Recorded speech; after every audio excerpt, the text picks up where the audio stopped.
Silence power, सारे शब्द जुड़े हुए हैं। ये अगर होगा तो कंट्रोलिंग पावर बढ़ेगी, ये अगर होगा तो कैचिंग पावर बढ़ेगी। यहाँ बैठे हैं, किसी को वहाँ लंदन में संदेश दिया जा सकता है, एक ही स्थान पर बैठे हुए, क्योंकि एक कॉन्सेप्ट है, उसको कहते हैं यूनिवर्सल माइंड। सारे मन एक दूसरे से जुड़े हुए हैं। शिष्य और गुरु जा रहे हैं, जंगल से गुजर रहे, अचानक शेर के दहाड़ने की आवाज आती है। शिष्य डर जाता है, पूछता है क्या किया जाए। गुरु कहता है हमारे पास समय बहुत कम है। ऑप्शन 1, यहीं खड़े रहो, भयभीत हो जाओ, फिर जो करना है शेर करेगा। दूसरा, भागो, पर हम इतने शक्तिशाली है नहीं, फिजिकल स्ट्रेंथ हमारी इतनी नहीं है शेर से ज्यादा।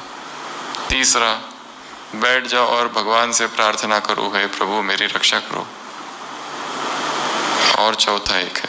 शिष्य कहता है जल्दी बताओ, आप ही बताओ करना क्या है, क्योंकि शेर तो एकदम सामने आ गया है। और तभी गुरु अपनी दृष्टि को घुमाते हैं उस शेर की तरफ और उसको देखने लगते हैं, देखने लगते हैं, देखने लगते हैं, देखते रहते हैं बिना डरे, बिना हिले डुले। और तब तक शिष्य कांपते हुए, क्योंकि शेर एकदम ही सामने है, यहाँ बिल्कुल।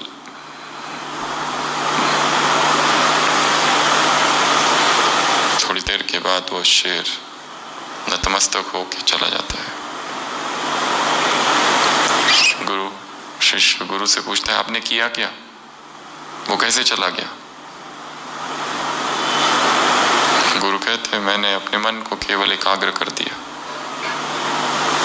इतना एकाग्र कर दिया, इतना एकाग्र कर दिया, और अपने मन को खाली कर दिया पूरा विचारों से, सभी संकल्पों से।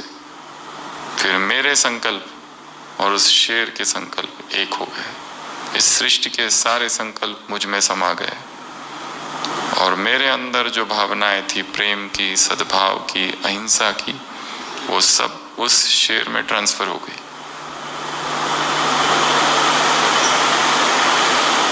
और वो शेर चला गया। That is the power of concentration। जब हम एकाग्र हो जाते हैं, सारे विचार स्थिर हो जाते हैं,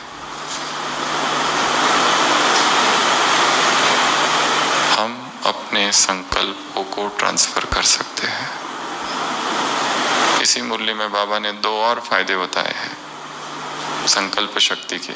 एक प्रत्यक्षता, दूसरा बुद्धि का परिवर्तन, आत्माओं के बुद्धि का परिवर्तन। उनकी बुद्धि परिवर्तन हो जाएगी। अभी तक क्या कहते हैं, वह है, बहुत अच्छा है, श्रेष्ठ है, वगैरह वगैरह। कार्य किसका है? प्रत्यक्षता जो होगी वो संकल्प शक्ति के आधार पर होगी। तुम जा नहीं सकोगे एक ही स्थान पर बैठे असंख्य आत्माओं की सेवा। एक संकल्प प्रोजेक्ट करेंगे, वो फैलेगा। कुछ दिन पहले वरदान भी आया था, जैसे एक प्लेन दूसरे प्लेन को कट करता है, डिस्ट्रॉय करता है, वैसे विकारी संकल्प उधर से और तुम्हारे संकल्प उनको खत्म करेंगे। वरदान था ना अभी कुछ दिनों पहले। तो शक्तिशाली संकल्प, श्रेष्ठ संकल्प, और इनका क्या करना है? प्रयोग, छोटे छोटे संकल्पों का प्रयोग। उसके लिए बेस्ट मेथड है छोटी छोटी प्रतिज्ञाएं, छोटे छोटे व्रत ले लेना और उनको साकार कर देना, और छोटी छोटी जीत हासिल करना। वो छोटी छोटी जीत इकट्ठे करते करते कॉन्फिडेंस बढ़ेगा कि अब बड़ी जीत भी हम जीत सकते हैं, बड़ा युद्ध भी जीत सकते हैं। छोटी छोटी जीत, छोटे छोटे संकल्प, और उनको पूर्ण करना। और संकल्प ऐसे हो, प्रतिज्ञा ऐसी हो जो एकदम कठिन भी ना हो और एकदम सहज भी ना हो, थोड़ा एफर्ट लगे, थोड़ी मेहनत लगनी चाहिए। इतना कठिन भी ना हो कि फ्लैट हो गए, फिर उसके बाद में संकल्प करना ही छोड़ दिया।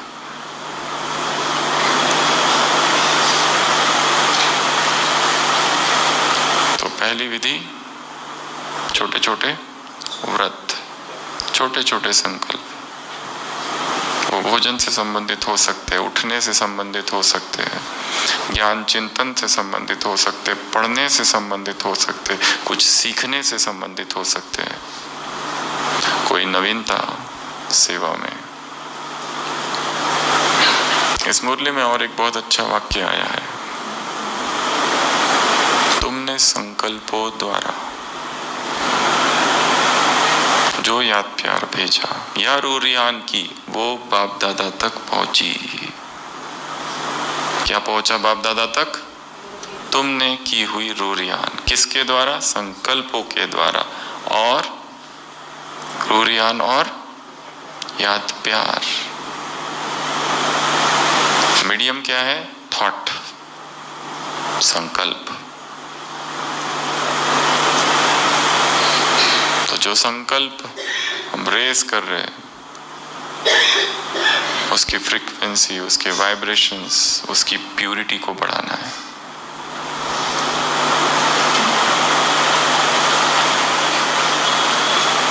तो छोटे छोटे संकल्प लेना और उसको सफल करना, छोटी छोटी प्रतिज्ञाएं लेना और उसको साकार करके दिखाना। एकदम छोटी छोटी हो तो कॉन्फिडेंस बढ़ेगा। फिर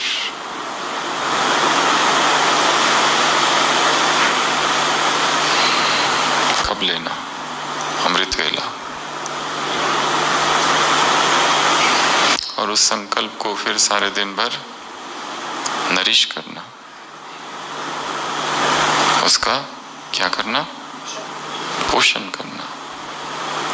इसी मुरली में एक और शब्द आया है, इस स्मृति का। वैसे वो 4 स्वरूप जो गिनाए हैं उसके लिए कहा है, उसको इमर्ज करो और उसको, और एक शब्द है, क्या करो? उसको इमर्ज करो और कुछ करो। क्या करो? सही है क्या?